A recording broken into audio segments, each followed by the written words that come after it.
sent très bon, un feuillage très aromatique. Vous l'aurez compris, on parle ici d'une sauge. Mais pas n'importe quelle sauge, la sauge des marais, Salvia uliginosa ou encore sauge uligineuse. C'est une sauge, comme vous voyez, à fleurs bleues. Elle nous vient de l'autre bout de la planète, elle nous vient en fait du sud-est du Brésil, de l'Uruguay, de l'Argentine, etc.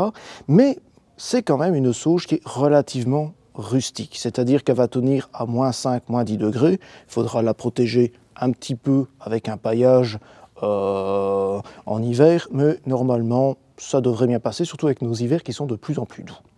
Alors pourquoi sauge des marais? Bien tout simplement parce que ça pousse en l'état naturel dans des marais. Ça a donc besoin d'une terre qui reste fraîche, voire qui reste très humide.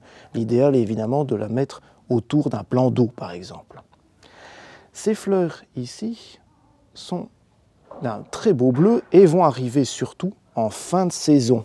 Au niveau septembre-octobre, même parfois jusqu'en novembre. Ici, on est carrément fin novembre et il y a encore des fleurs dessus. Ces fleurs, justement, vont nourrir les abeilles, d'autres insectes, mais aussi, petite anecdote, ça va être une des dernières fleurs qui va nourrir le paon du jour. Le paon du jour, en fait, c'est un beau papillon qui hiverne en hiver, c'est-à-dire que il va se nourrir en automne ici, ça tombe bien, ça fleurit bien, et une fois qu'il est nourri, il va se cacher sous un tas de feuilles pour hiverner, rentrer en diapause et ressortir seulement au printemps quand il commencera à faire un peu meilleur, un peu plus doux. Ça peut sortir d'ailleurs dès le mois de février. Et dès qu'il sort, il va pondre, etc. Il refait son cycle. On oublie le papillon, on revient sur la sauge. Alors, c'est une salvia. Salvia uliginosa est donc une salvia. C'est un genre assez vaste en botanique qui comporte 900 espèces de par le monde. Ce genre surtout fait partie de la famille des Lamiacées. Les Lamiacées sont facilement reconnaissables grâce à leurs fleurs, ici en 2 lèvres, grâce à une tige carrée, on voit ici, et à l'implantation des feuilles qui sont opposées d'écussées, c'est-à-dire que vous avez des feuilles comme ça et des feuilles comme ça dans l'autre sens. Mais c'est aussi une famille qui comporte des feuilles qui sont bourrées d'huile essentielle et c'est pour ça que c'est un feuillage très aromatique et ça sent d'ailleurs très très bon. Ça sent entre la sauge et la menthe en fait ici.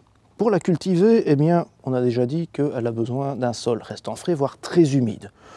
Au bout de quelques années, elle peut résister à quelques sécheresses ponctuelles, donc pas trop d'inquiétude.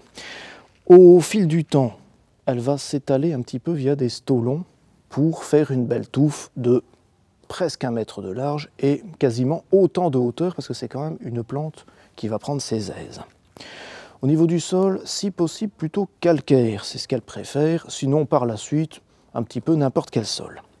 Au niveau de l'entretien, c'est assez facile. Il vaut mieux la planter au printemps pour qu'elle ne subisse pas dès le départ une forte gelée, comme ça elle a bien le temps de s'installer avant les prochains froids. Et vous pouvez la rabattre, on va dire, en sortie d'hiver, assez sèchement, on va dire, toc, toc, toc, toc, toc, un peu comme n'importe quelle sauge. Elle va reprendre très très vite et refaire rapidement un feuillage d'abord, et puis après des fleurs.